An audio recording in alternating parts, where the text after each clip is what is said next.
Howdy, folks. Welcome to yet another Building Equitable Economies webinar by California Forward, co-hosted today and sponsored by the California Emerging Technology Fund.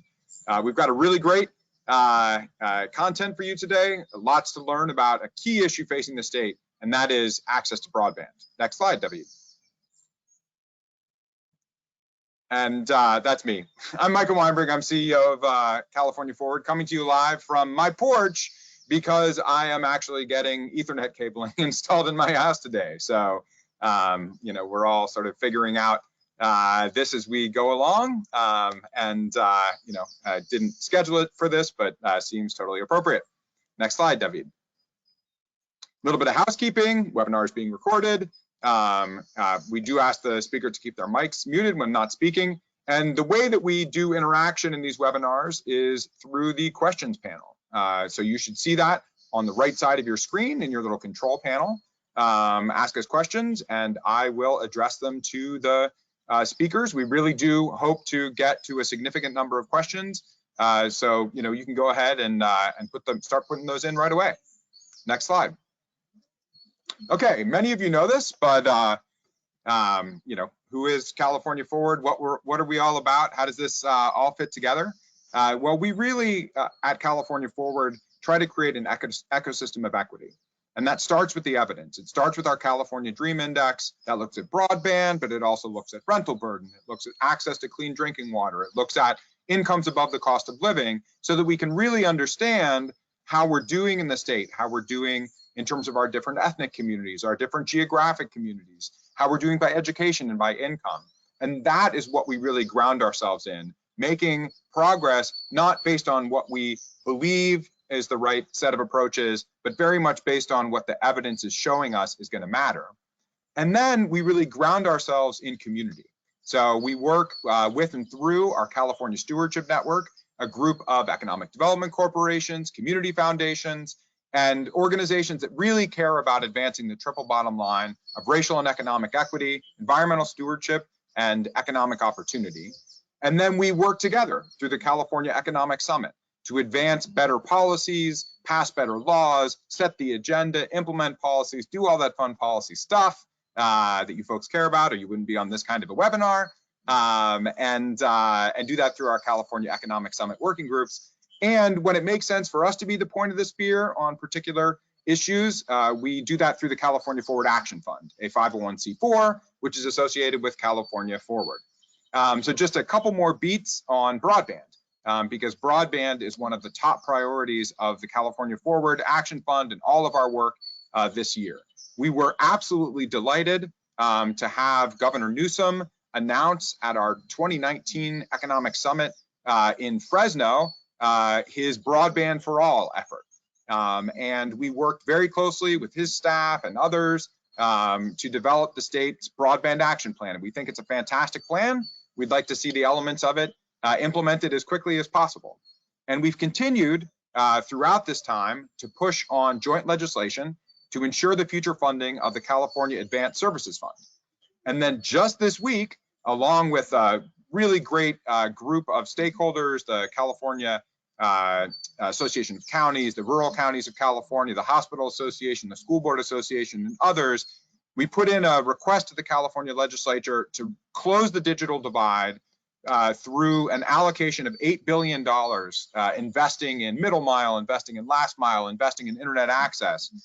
Importantly, this is complementary with, we've got a once in a generation opportunity here, folks. We really have the opportunity to future-proof our system, to close the digital divide, but it's going to take general fund spending. It's going to take an extension of the CASA fund. It's going to take this bond that folks are talking about. It's going to take federal infrastructure funds. We cannot, count on just one of these sources of funding to do the job that we need to do now. We need to close the digital divide. We need to produce digital equity. So that is a huge focus of what we're doing here at California Forward. And one of the key leaders in this effort, next slide, David, has been and is Sunne Wright McPeak. She's the president and CEO of the California Emerging Technology Fund. She's a past Leadership Council member of California Forward. She's one of the leaders of our Broadband for All working group. And no one has been more committed to creating digital equity in California over the course of the past, many years than Sunne. And she's just a wonderful combination of person who understands the politics, who's a real political player, but who can go as deep into the weeds on public policy related to broadband as you might possibly want. So I'd like to call up Sunne to the virtual stage to present on some of the work that she's been doing at CETF. Hi, Sunne. Hi, Micah, and thanks to you, your leadership, you being such a champion for digital equity, and to the entire team at California Forward. We are delighted that you've got such committed folks with Susan Levenberg, Deb Collars, Lauren Jaglexi, David Loreza, and also Veronica Villalobos Cruz. I mean, we have so benefited from the work of California Forward. The California Emerging Technology Fund is very happy to join California Forward in sponsoring the series on broadband innovation funding for a complement to building equitable economies. You've eloquently said what the need is. You've also said we've got multiple strategies that need to be brought together, including innovative funding. And that's what you'll hear about today. I also want to acknowledge that in the work of California Forward and the Economic Summit, co-sponsored between California Forward and the California Stewardship Network that Ish Carrera heads up, we have other leaders that join with CETF, Valley Vision with Trish Kelly, the CSU Fresno, the San Joaquin Valley Broadband Consortium, Eduardo Gonzalez, and CSU Chico, who heads two of the regional consortia for Upland, California and the Northeast, Jason Schwenkler. Together, we are pushing forward and really welcome everyone on this webinar today. We also want to acknowledge you've got great co-chairs, bipartisan leadership, actually nonpartisan leadership, because broadband is needed by everybody. And Pete Weber did an excellent editorial with Eduardo Gonzalez in the Fresno Bee right before the Economic Summit. And John Chiang did an amazing op-ed with our chair, Dr. Barbara O'Connor, in September, focusing on the need to improve partnerships with the internet service providers and to get affordable offers for low-income households that are robust, will support distance learning and telehealth. This week, we have also had the pleasure of releasing the 2021 statewide survey on broadband adoption in partnership with the University of Southern California. So we can go to the next slide. I just want to briefly introduce the work that was headed up by Dr. Jehan Galperin with the Annenberg School at USC, but there is also a very exciting collaboration across the USC schools with a research panel of leaders that are diving into data and taking the data and interpreting as it applies to education and telehealth and engagement in community and civic affairs. And one of those leaders also for USC is a former fellow at the Institute for the Political Future, your co-chair, John Chiang. And John has just been an extraordinary champion, as I said, for digital equity. The 2021 survey is the latest in a series that began in 2008. To the next slide, I want to just say to all of the participants today, we have maintained the same methodology since 2008 in order to have a consistency, and it was particularly important for this year, post-pandemic, that we maintain the sample size that is 1,650 households, random digit dialing, which means we're getting to all Californians, 94% by cell phone, also labor intensive, in 4 languages and with a margin of error that is about 2%. It is weighted in terms of the population of California for age, gender, race, ethnicity, education, and region. And this work was done over the period of about 4 weeks in February and March. I want to turn to John to actually report the results, but in saying so, thank you, John Chiang, for being such a champion for getting the digital divide closed. As everybody knows, he served as our state treasurer, our state controller, and he is continuing as co-chair of California Forward to be a leader for breakthrough policies in this state. When John reports the results, I want to particularly have you focus on the last couple of slides, because when John Chiang stood up and called out with Dr. O'Connor the need for affordable broadband, he was doing a clarion call to action that is now affirmed by the data that we just received.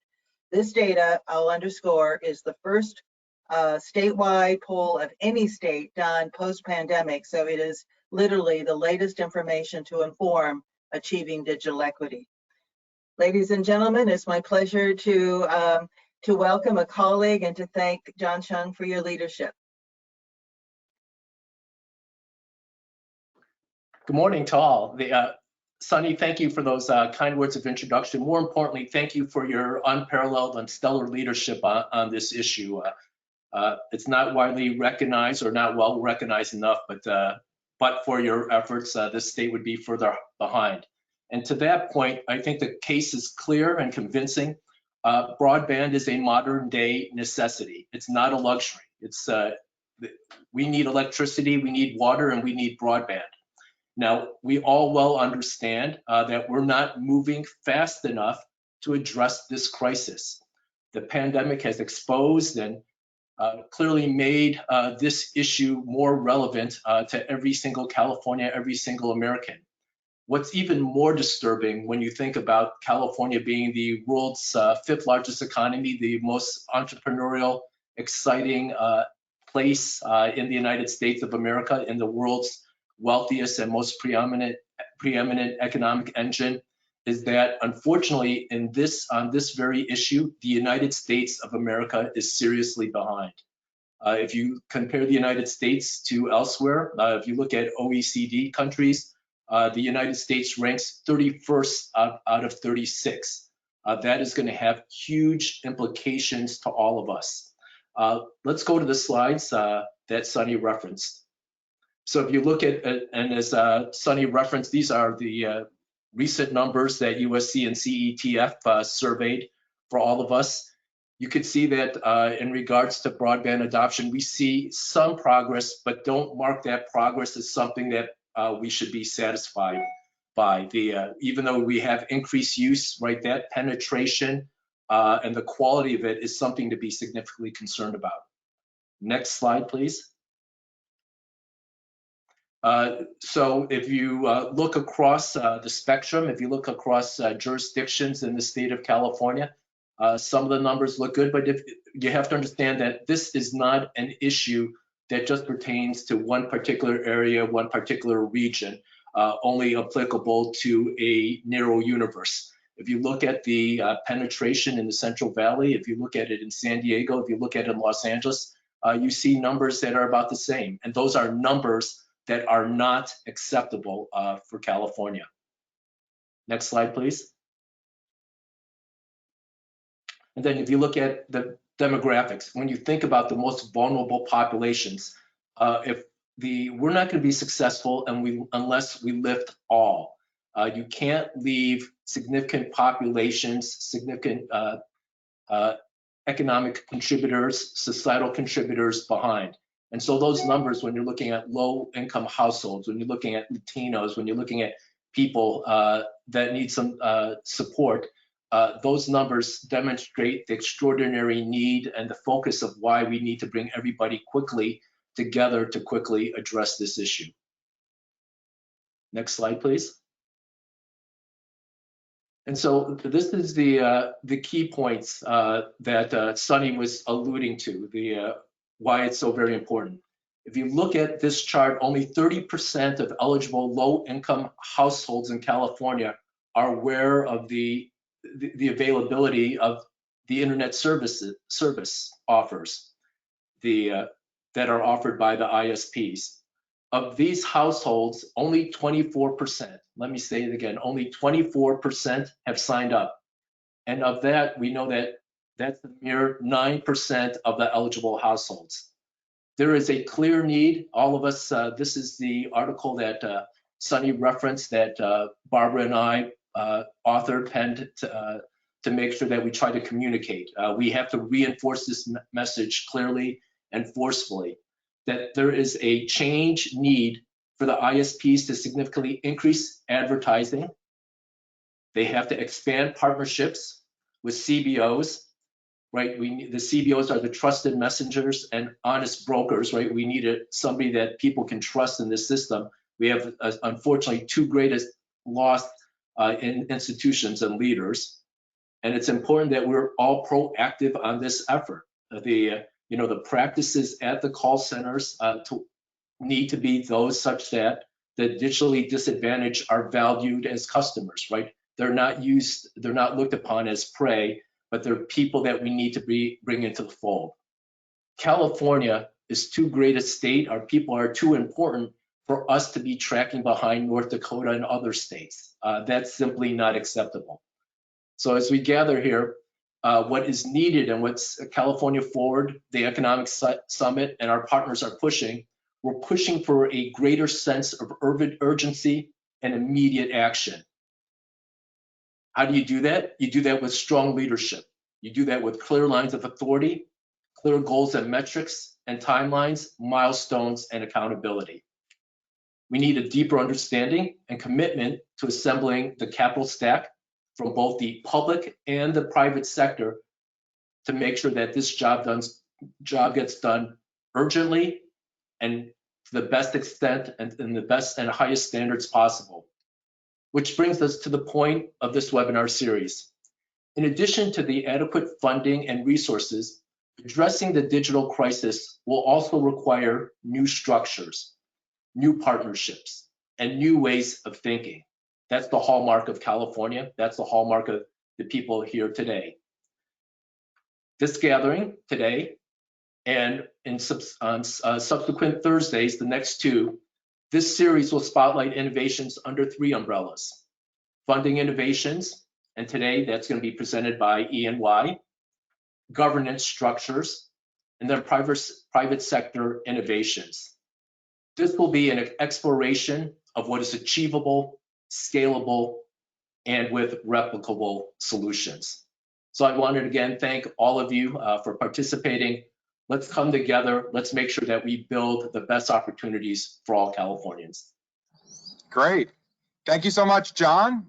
Really appreciate you and Sunne kicking off this series for us. Next slide, David. Actually keep going there until we get to the Ernst & Young folks. All right, there we are. So Ernst & Young folks, please join us on the virtual stage today. Really fantastic presentation that will be led by Marc Powell, Senior Managing Director and Strategy Leaders, Michael Misrahi, a Principal of Strategy and Transactions, and Jehan, a Senior Vice President at Ernst & Young. And they have more information than you could possibly handle on all things broadband innovation and funding. So I will turn it over to you folks. Please keep the questions coming in. We've got a ton of them already. And we'll get to them right after this presentation. All right, take it away, Marc. Thank you, Micah. If you can, please give me control of the screen. Yes, we are. Very good. Thank you very much. So you should see my screen now. As Micah said, there's a lot of information here, but we'll try to keep it simple. This is a complex topic, but we'll try to make it simple and manageable for folks. And feel free, anyone who's interested, to reach out to me or to us afterwards. Right? We're always happy to discuss this. As a introduction, I am a partner with Ernst & Young Infrastructure Advisors. So we are a practice within Ernst & Young that focuses on helping government and community organizations and public sector by and large. We also do lots of work for the private sector, but our core focus is on the public side and in defining the strategy, in financing, and in executing large infrastructure projects. A lot of my colleagues focus on toll roads, airports, ports, and those types of things. And for example, right, we've done the new people mover at Los Angeles Airport. We're doing the convention center in LA. We're working with San Diego State University on their new campus. And these are the type of projects that we do. But within that world, I focus specifically, and the colleagues who are on this call, focus explicitly on broadband deployment. We've done efforts around broadband for a number of public entities in the US. I'm just highlighting some of the large ones on the slide here, but the core problem that we run into all the time is always the same, right? It's a public client that has a desire to bring broadband coverage, either wireless or wired, to a certain area. Sometimes it's transit agencies because on their commuter rail or on their road, there's no coverage, so their customers complain and their repair crew complain, and they need it for their operations and they can't use it. Sometimes it's departments of transportation because they're looking at the future of intelligent transportation systems, or they're looking at the future of connected autonomous vehicles, and they're worried that there's no fiber, there's no broadband coverage. Sometimes it's digital divide, it's cities or it's community groups within the city that are very conscious of the challenges that exist, like they do in California, in urban areas or in rural areas. We get involved and ask us, what can we do? And is there a way to do this, right, in minimizing the financial commitment, and if possible, in making this self-funding. Around digital divide, specifically, our CEO, Kelly Greer, has made a stance as part of her agenda against racism. She has committed all of EY's office management partners, right, the leaders of our 80 or so offices in the United States, to go out and to get involved in their communities in addressing this issue of digital divide. I happen to be on the steering committee of that effort, so I've been involved with over 80 or so of those cities in helping them explore models that will take some steps in addressing those issues. So from a firm-wide perspective, this is a real commitment on our part. When we look at why broadband coverage doesn't exist, why aren't the carriers or the ISPs bringing broadband or bringing wireless broadband to a certain area? There's no magic. The challenge is always one of economics, right? They're not prioritizing an area because they find that the balance of the capital that is required plus the operating costs to operate that network just do not balance with the expected revenues that they're going to get given the demographics and given the competition in the area. So the question becomes, okay, how do we bridge that gap? And in order to make, to understand that decision, the first thing that we typically do is to build a detailed map, and we'll show you an example of this.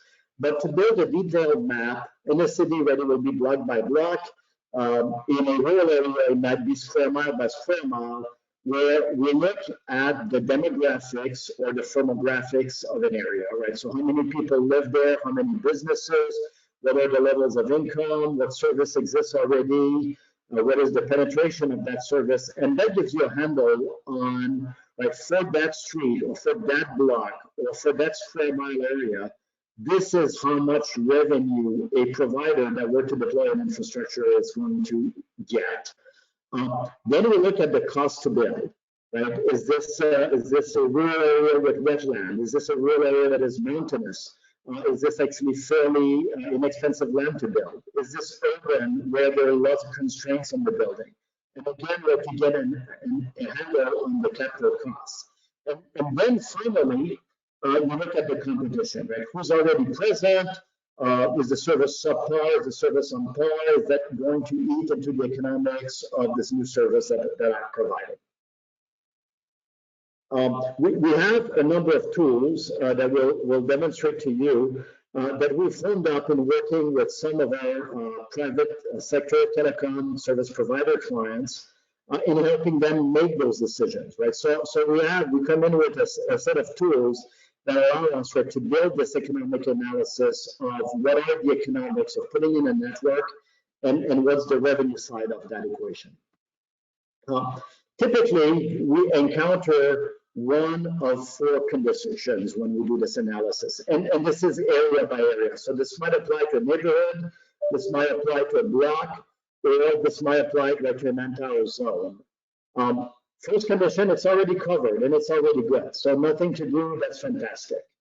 And there's some of that, right? The second condition we often encounter is this is a potentially very attractive area given the balance of revenue and costs, but for some reason there are things that are getting in the way of the carriers wanting to make the investment. You find roadblocks such as the cost of permitting, delays in permitting, like inability to access right of way. The zone is too small to be a high priority. But if the public agency can contribute some of those elements, and often they have the ability to contribute some of those elements in kind, then the economic equation works, and then you'll get the carriers to come in. So this is where you look at bringing in a partnership, often called a public-private partnership, between the public agency and the carriers in order to close that equation. Another situation we encounter is that the economics in the area are marginal. But even taking into account the sweeteners, the economics are attractive, but not quite enough to make that zone come to the top of the priority of the carriers. But the good news is very often then the solution is to bundle that zone with the zone above. So make a really attractive area together with a so attractive area so that the package as a whole is attractive, and therefore you have a deal, right? You can create a deployment that will make sense for all involved. And then finally, right, there are cases where there's an area where the economics are just insufficient. The carriers left on their own, even with sweeteners, will not invest in this area. And this is where you look to solutions like providing some form of a subsidy, providing some form of a shared infrastructure that the carriers can use, and bring that equation again to a level that works. Very often, right, if I were to say, when we look at an area, we find, right, a third falls in an area that is not covered. We'll find that a third falls in area 2, a third falls in area 3, a third falls in area 2, in area 4. And then it becomes a question, okay, do I do the best that I can with no funding injection, or I do everything like with a minor funding injection? And we have government entities and communities make that decision.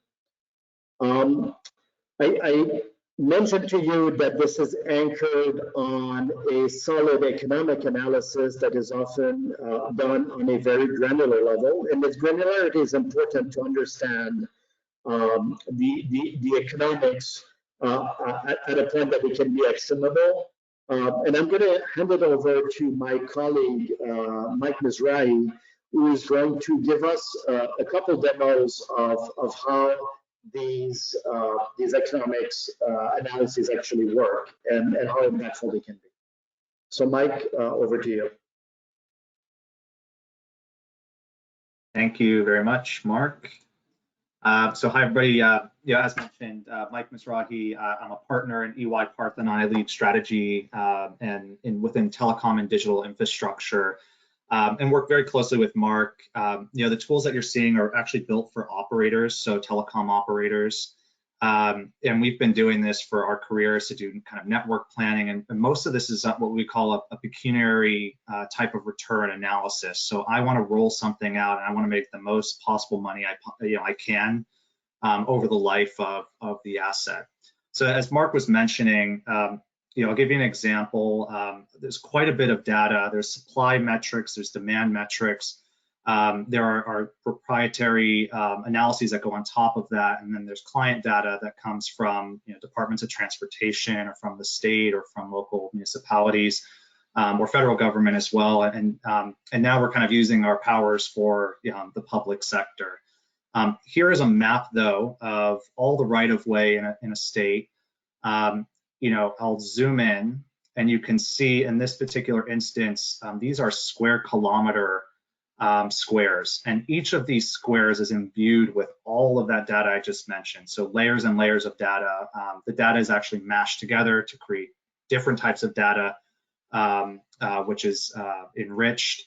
It has financial metrics behind it, but basically it becomes very dynamic. And in this exploratory view, you would essentially be able to kind of select a route, and this is raw, right? But you could select a route and say, okay, what are the financial metrics I need? So CapEx and then the profit I would expect year over year for that route. It's more sophisticated than this. We usually get into optimization and algorithms to give you much more control against a scorecard of choices. But just to give you a sense of just the data and the power behind each of those little squares, and then it goes against all of the right of way. What that really enables us to start doing are some of these specific analyses. So here's an example of where there is, and all this is dummy data, but where there is more demand than there is supply, meaning that whether it's the consumer or it's businesses or if it's government purposes, so connecting ITS, there's quite a bit of demand, but no one is actually addressing that demand. And so what you start to see are these pockets that light up. And this gets into that whole planning phase that Marc was sort of describing. So in this instance, if you wanted to just hit this area, you'd be able to select it. You get a sense of the payback. You get a sense of what the project would cost. And with a little bit more rigorous analysis, you can start getting into whether or not this is something that the public sector can fund, or if this is going to require, private sector can fund, or if this is going to require public sector subsidies. And so that's where it starts to get a little bit more interesting. I think, also really important, and what has been layered into a lot of that private sector analysis that we've been doing is around digital divide. And this is something that we actually were tackling before COVID. COVID has just accelerated this issue that I think everybody has been talking about and what we've been leading off with this conversation on. But basically, this is an actual project where it starts to talk about. I'm getting some feedback, but some digital equity, and the whole point is that in this particular area here, this doesn't need, if it's gray, it doesn't need investment. And if it's green, then it does. And it means that not only does it need infrastructure, meaning coverage and capacity, but it also may need things that are affordable. So that's where you get things like what the FCC has put together, where it's starting to subsidize broadband. But it helps you as you're threading the needle between pecuniary, so that financial return, and that non-financial return. It helps you to start threading the needle on what a project really should look like and how you're going to optimize this. And when I say optimize, there's of course several different stakeholders. I think in all the projects I've worked with in public sector, work with Marc and Jehan, we always have many stakeholders, and so then you start getting into many different types of scenarios. And so the last dashboard that I'll show you is basically to do that, we sit down with the public sector and start to build out what we should be thinking about. So for instance, here's what is being built already and what we've planned for, and we have a budget, but I actually want to build this out. It's a city center. I want to build that out in the 4th year of this plan. So let me go ahead and just add that, right? And then all of a sudden that becomes part of our plan in green, and you can see how it starts to build out further and further.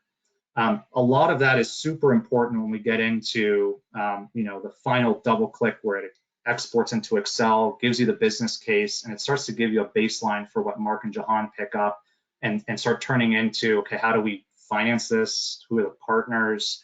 All those really important questions. And then the last thing I will say is, we have had a chance to do a bit of this with California so far. We worked closely with SCAG. I'm still working with them at the moment.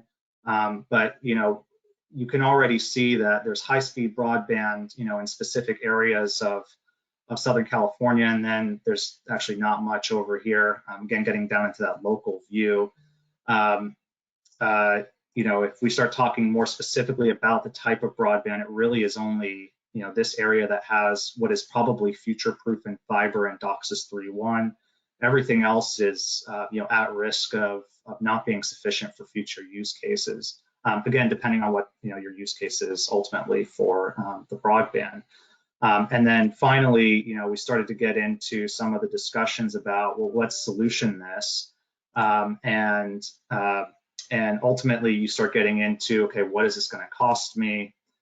If we were to partner, if there was rev share, whatever mechanisms Jehan and Marc really come up with in terms of that project financing, and all that wizardry, you basically get returns that are good enough where maybe public sector may not need to invest anything, and private sector will just need to be made aware. And then a lot of cases where you actually need to start combining and being creative about how you piece this all together. And so again, I'll pass it back to Marc in a sec, but the key thing is all of this is done at a very local level. I think even in one of the digital equity, it's getting down to street level. So you can see specific points. So anyway, that's the tool, and I think again the point is to be very surgical about this. There's only so much funding out there. There's only so much willingness from the private sector to partner with the public sector, and so it just need to be smart going into some of these processes and developing the strategies. But anyway, I'll hand it back to Marc. If that's okay.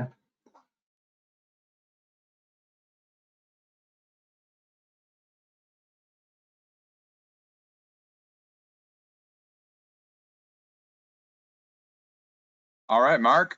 Yep, thank you, everybody. Can you folks hear me okay? I know there was trouble earlier on, so hopefully that's a little bit better.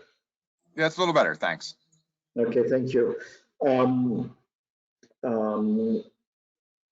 So when we do these type of analysis, right, we find that there are a number of financing models that are appropriate and potentially apply. There are cases where a full revenue risk public-private partnership applies, right? So what does that mean, right? That's a model that is essentially self-funding, where the private partner, right, will take on the entirety of the investment and might actually provide a revenue share in exchange. And this works, right, when the economics are overwhelmingly positive, with the addition of the sweeteners that I talked about. So we've seen that, right, in the New York City subway, in the Canarsie Tunnel, for example.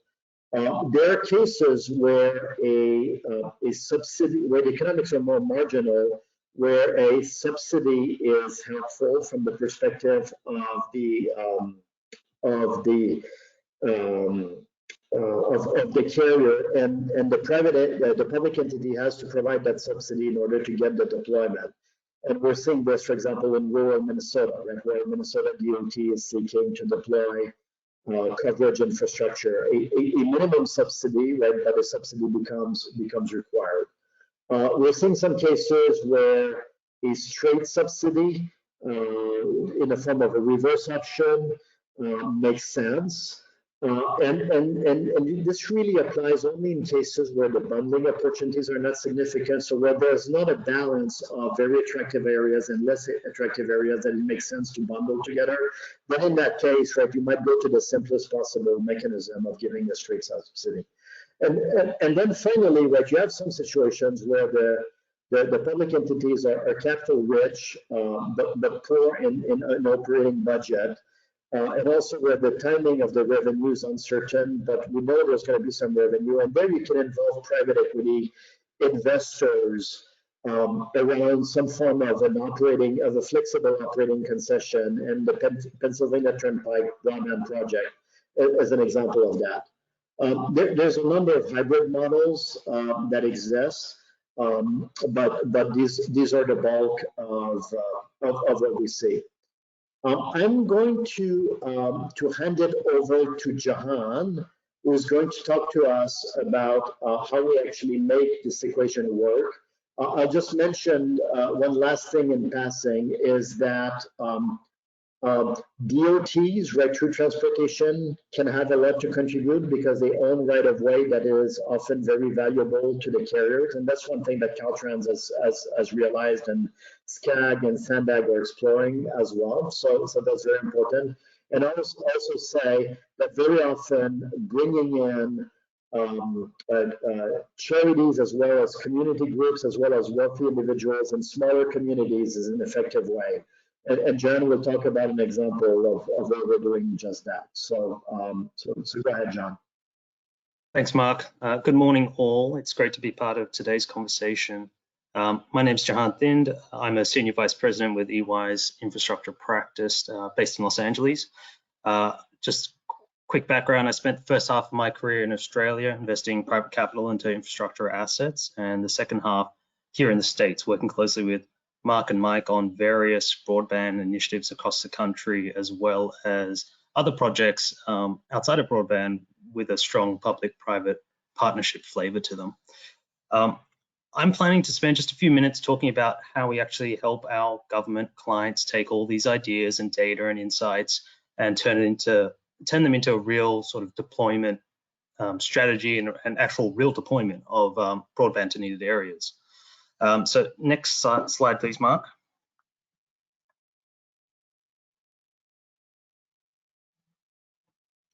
So I wanted to just start with some general steps or a framework that we use when we're working with clients to plan out their broadband initiatives. So very quickly, step one, starting at the obvious place that sometimes doesn't get the love and attention it needs, but that's establishing your goals. So what are you doing this project for? Is it to facilitate broadband to rural areas? Is it to facilitate into underserved urban areas? Is it about priority regions or priority demographics? Is it just about sheer number of households impacted that you can improve broadband access to? Is it about enabling 5G, or do you need your own resilient communications network? Are you trying to attract tech industries, data centers, set up the area for connected car communications? All of these things are common, valid goals. It's just critical that you document these goals, you actually prioritize them, because you're not going to hit everything, and then you get internal buy-in and sign off, because these goals will actually form the basis by which you select your preferred business model, and how you justify why that selection and the path you're going down. So step two is understanding the demand and supply characteristics and economic potential. So Mike already went through that. We have a lot of really clever data-driven methodologies. Suffice to say, you need to know what the problem is and what it's going to take from both a technical and financial viewpoint to meet your goals. Number three, understanding your source of funding. So, I think the reality is Marc talked about 4 quadrants of sort of assessment, from super feasible and it's already covered to not feasible and needs a lot of support. The reality is if these projects are fully economic and self-supporting and easy to implement, they are already being serviced. These areas are already being serviced. So since there are gaps and that's what you're trying to plug, and I assume that's what your goal is, you need to just establish what money can be deployed, when is that available, what conditions are attached to that money. And it's not just about money. Marc sort of mentioned this before, but if you've got conduit right away, street lamps, existing fiber, other assets you can contribute, that's all value that can help close the economic gap. Step 4, investigate and select preferred business models. So Marc already talked through some of the business models. He mentioned, there are hybrid approaches. We'll just go back, Marc, one before we hit everyone in the face with this one. We're going to come back to this in a second, as Marc showed. Let me just finish off this slide then. So number 5, once you've picked your preferred business model, create a structure, execute the transaction. Once you've picked it, you've got your financial plan, you've got your business model selected. Probably next step is usually some sort of market sounding, whether that's informal or formal, and then actually executing whatever structure you decide. So we'll go to the next slide, please, Marc. So coming back to step 4, the selecting of the business model. So there's a lot here on this slide, and there's probably another 20 things or so I should have added. And in interest of time and people's attention spans and ability to zoom in, I'm not going to go through this live. But here we try to map some of the key gating decisions that lead to one business model over another. So things like starting at your goal again. Are you trying to solve large problems in large regional areas, or is it localized targeted areas?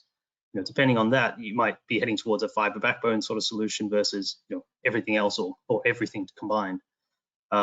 What type of timeline do you have? Is this something you need to do immediately, within 12 months, or do you have a bit of more runway to have do a fiber backbone and have a bigger impact? What assets do you have? What funding do you have? Is there economic potential? All these things sort of lead you down one path or another, and definitely, it sort of starts ruling out options. So here we sort of land into that sort of spectrum that Marc introduced earlier, whether you can go full revenue P3, private sector is coming in, taking the revenue risk of selling that broadband access and funding and financing and operating that network, all the way to maybe government actually has to build this thing. Maybe government has to build and operate it, or maybe government can build it and then you can commercialize it. You can get private sector to come in and either pay you up front for the commercial value of that network, or there's some sort of revenue sharing arrangement over time. Or you could head to something more like a reverse auction type strategy, which is a faster way of deploying capital, and private sector brings you ideas. Or we created this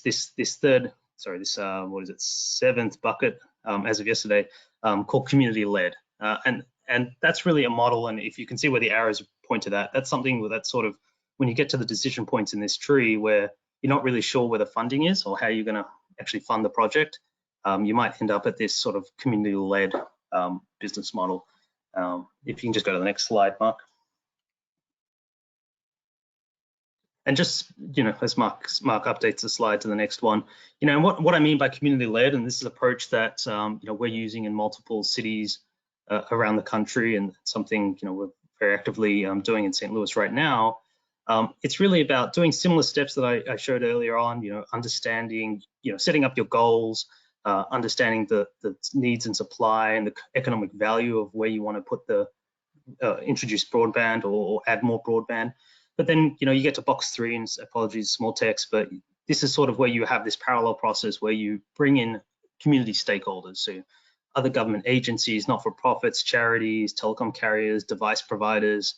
At EY, we have a broad reach into many clients, so we can start a lot of conversations and facilitate a lot of helpful conversations there. And that's really asking them to sort of contribute with funds, computers, right of way, provide subsidized broadband plans, etc. And that, it's not necessarily a fast process, but it's something that we've seen gain a lot of traction and a lot of buy-in from community stakeholders.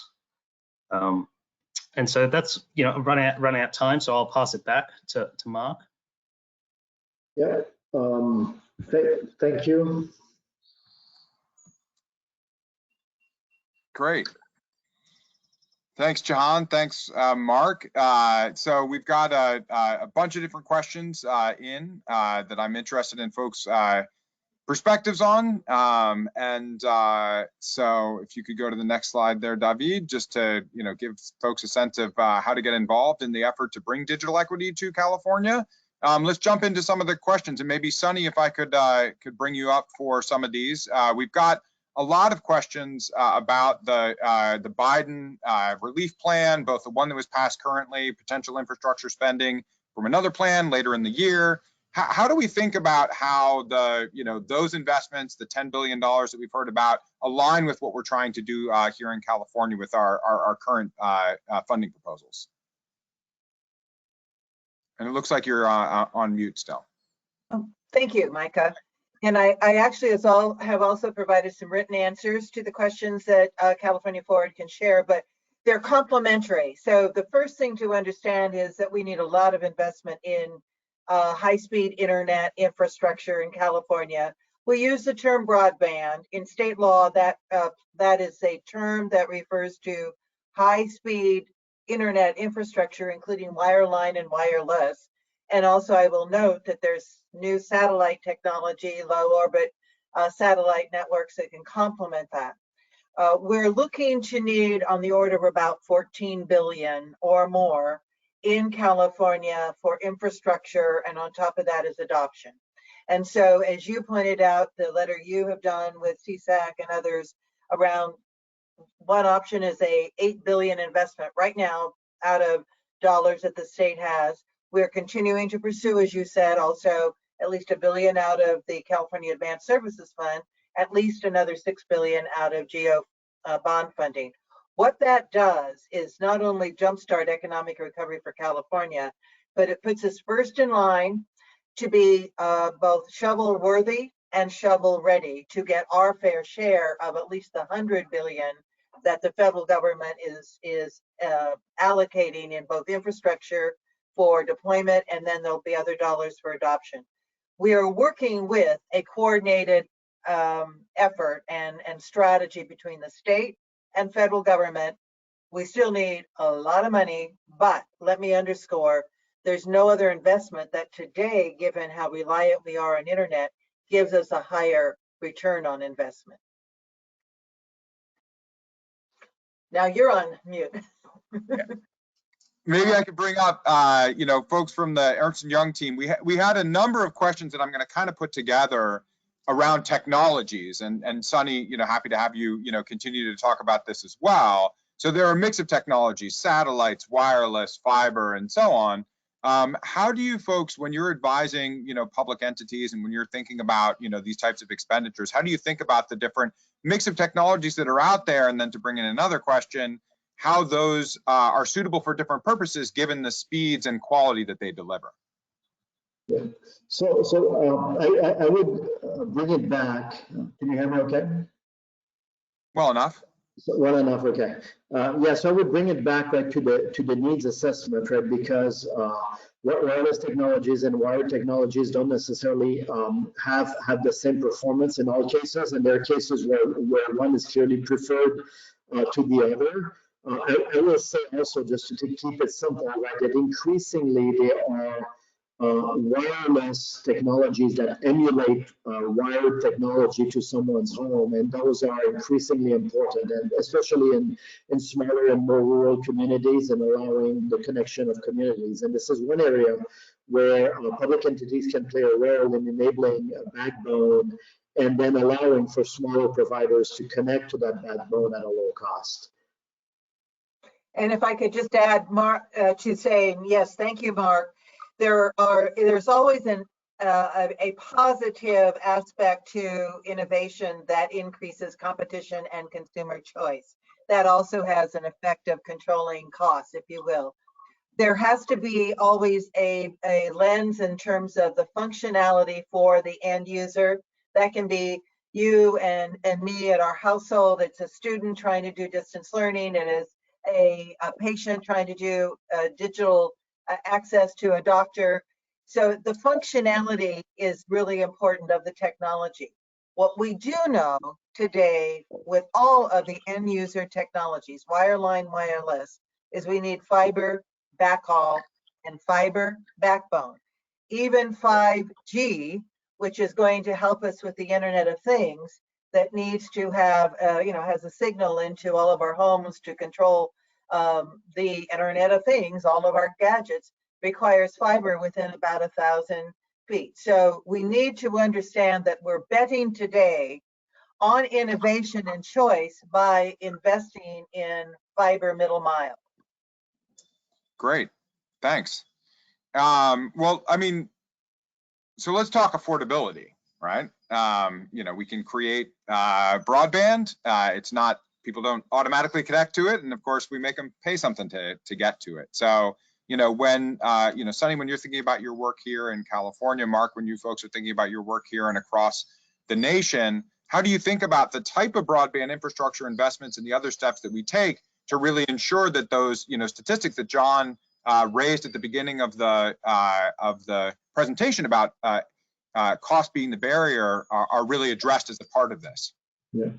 So if I may, this is a key element for us, right? Because one of the things about the work that EY does is we're not about doing study, right? We're about transactions at the end of the day, right? So we're about networks being deployed and customers being served, right? And we get measured by those transactions happening and by success occurring.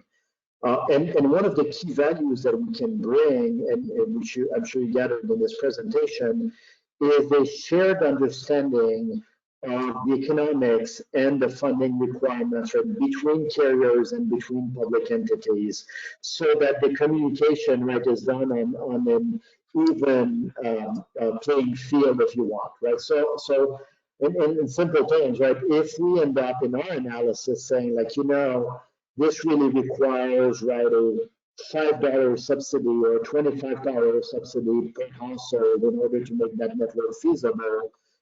This is a number that all can agree with, right? This is, we kind of take away the fear that all the carriers are trying to take advantage of the public entity, or the public entity does not understand the complexity of the delivery by the carriers, right? So a lot of our work is around brokering, either on a negotiated basis or on a competitive procurement basis. There are different approaches to get that done, right? But that gets you to that point.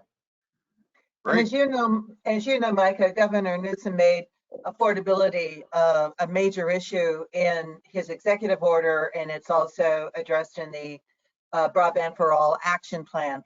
For the California Emerging Technology Fund, we've asserted for over a decade that digital equity is a 21st century civil right. We do also think that there has to be a combination of affordable offers by all of the internet service providers as a condition of being a vendor to the state or any other public agency, or receiving subsidies for infrastructure deployment.